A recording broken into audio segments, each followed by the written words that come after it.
Bonjour à tous, je suis très heureuse de vous retrouver pour ce nouvel épisode qui va traiter de la finance publique. Nous ne pouvions pas commencer cet épisode sans bien entendu évoquer la finance et Emmanuel Macron. Emmanuel Macron a bien travaillé pour des banques telles que la banque Rothschild. Il en existe d'autres comme la banque Lazare et bien d'autres. Ces banques-là ont bien un visage, ont bien un nom, ont bien une adresse physique. N'importe quelle autorité qui souhaite faire un contrôle de ces opérations, même de ses filiales, en a la possibilité.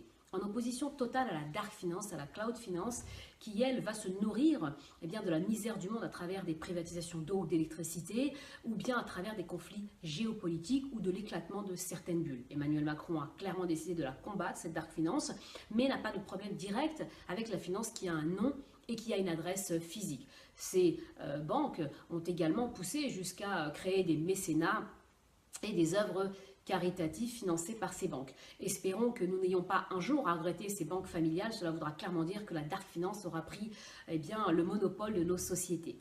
Voilà pour l'introduction de la finance et d'Emmanuel Macron. Donc une finance publique qui va viser une transformation globale à travers des investissements humains mais institutionnels. Le taux d'emprunt aujourd'hui sont inférieurs au taux de croissance de l'économie qui tourne aux alentours de 1%, qui va nous permettre d'emprunter de manière temporaire. Et une fois que les objectifs seront atteints, cette dette s'éteindra toute seule au bout de 5 ans, ce qui va nous éviter de laisser de la dette publique aux générations futures. Principalement orientée vers l'innovation et la montée en gamme de nos compétences et de notre compétitivité. La gouvernance sera très stricte. Chaque projet sera étudié au cas par cas à travers son potentiel productif, mais également à travers sa capacité de croissance et la modernisation des services publics. Nous allons également éviter et combattre une dette que nous laisserons à nos enfants. 4 objectifs principaux. La modernisation du service public à travers un modèle d'exemplarité et de solidarité. Une modernisation et un développement du service public passera bien entendu par une réduction de la part des dépenses de la richesse nationale à 52% en 2022.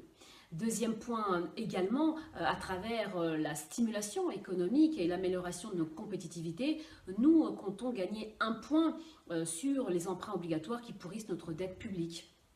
Un plan d'avenir également pour nos enfants. Il n'est pas question de continuer à créer de la dépense et de la dette pour les générations futures, mais ne pas se tourner vers l'avenir serait également une erreur. Un emprunt à 1% sur 5 ans est le compromis idéal pour Emmanuel Macron.